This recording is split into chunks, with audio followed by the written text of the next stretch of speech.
This channel does not promote any violent, harmful, or illegal activities. All content provided by this channel is meant for an educational purpose only. তিলোত্তমার বাড়িতে মুখ্যমন্ত্রী যাওয়া নিয়ে কটাক্ষের সুর CPM নেতা তথা আইনজীবী বিকাশ রঞ্জন ভট্টাচার্যের।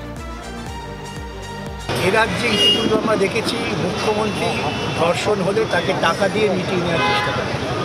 অর্থাৎ ধর্ষণটাকে তিনি বাজারি মূল্য হিসেবে ঠিক করেছিলেন।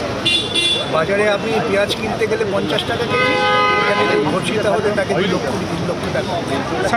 তো আশঙ্কা হচ্ছে আজকে যে মুখ্যমন্ত্রী গেছেন সেই মেয়েটির বাড়িতে, তিনি সেখানে গিয়ে তাদের টাকার প্রলোভন দেখাবেন, চাকরির প্রলোভন দেখাবেন এবং টাকা চাকরি দিয়ে প্রলোভিত করে এই অন্যায়কে তিনি আড়াল করার চেষ্টা করবেন। মুখ্যমন্ত্রীর নৈতিক অধিকার আইনের শাসন প্রতিষ্ঠা করার মতো আইনি নৈতিক অধিকার এ রাজ্যের সরকার হারিয়েছে। এ রাজ্যে ইতিপূর্বে আমরা দেখেছি মুখ্যমন্ত্রী ধর্ষণ হলে তাকে টাকা দিয়ে মিটিয়ে নেওয়ার চেষ্টা করেন। অর্থাৎ ধর্ষণটাকে তিনি বাজারি মূল্য হিসেবে ঠিক করেছিলেন।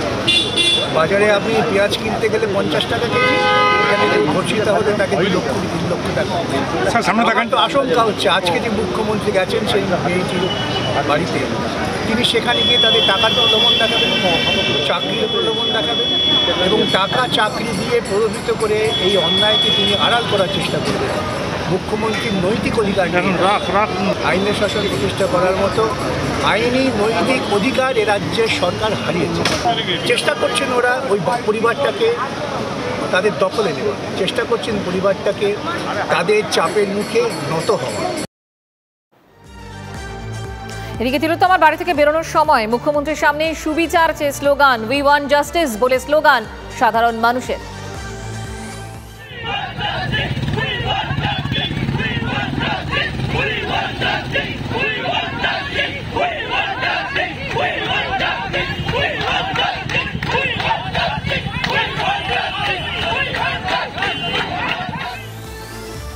আরজিকর হাসপাতালে নৃশংস অত্যাচারে মৃত্যু হয়েছে তিলোত্তমার। ফুঁসছে তাঁর স্কুল, প্রতিবাদে প্ল্যাকার্ড হাতে মিছিল স্কুলের প্রাক্তনীদের। সুবিচারের দাবিতে স্লোগানও উঠেছে।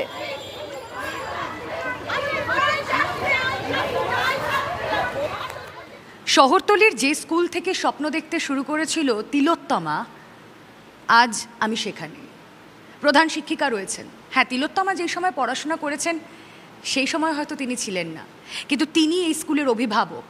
এই স্কুলের এমন একজন যে স্বপ্ন দেখতে শুরু করেছিল ঠিক এখান থেকেই, তারই নির্মম পরিণতি। ডাক্তার, যাকে আমরা ভগবান বলি, সেই ডাক্তারকে এই সমাজ হারিয়েছে। প্রধান শিক্ষিকা রয়েছেন সঙ্গে, তার থেকে একটু প্রতিক্রিয়া নেব।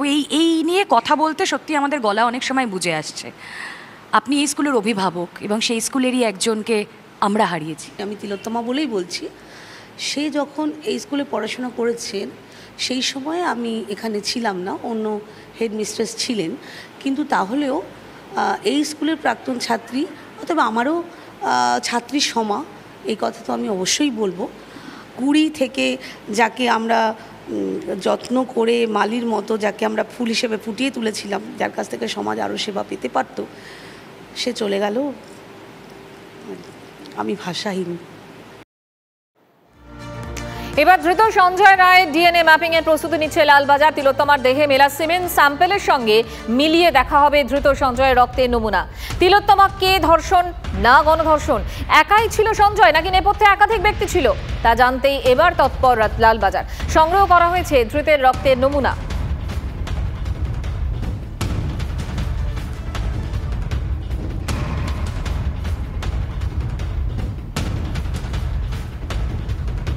সিভিক ভলেন্টিয়ার তো সিভিক ভলেন্টিয়ার নয়। সিভিক ভলেন্টিয়ার তো তৃণমূলের আশ্রিত একজন বড় নেতা, তার সঙ্গে পুলিশের বড় কর্তাদের ওঠা বসা, তার সঙ্গে হাসপাতাল কর্তৃপক্ষের ওঠা বসা, এবং তো আরও অনেক ঘটনা বেরিয়ে আসছে। চিকিৎসক বন্ধুরা আমাকে ফোন করে বলছেন যে ধরনের আঘাত মেয়েটি পেয়েছে এটি কোনো একজন মানুষের পক্ষে করা সম্ভব না। যদি আমরা চিকিৎসা বিজ্ঞানকে বিশ্বাস করি তাহলে তো আমাকে বুঝতে পেরে পেছনে আরও অনেক তারা কারা। এত ছোট ঘটনা নয়, তাহলে কি কাউকে আড়াল করার চেষ্টা হচ্ছে? সে তো রাজ্যের পুলিশ, তারাই তো প্রমাণ করে দিয়েছে। সেদিন ডেড বডি ফেলে চুরি করে নিয়ে পালানো, সেদিনই প্রমাণ করে দিয়েছে। রাজ্যের মানুষ একই প্রশ্ন, একই সন্দেহ প্রকাশ করছে। যাদের বিরুদ্ধে করছে তারাও জানে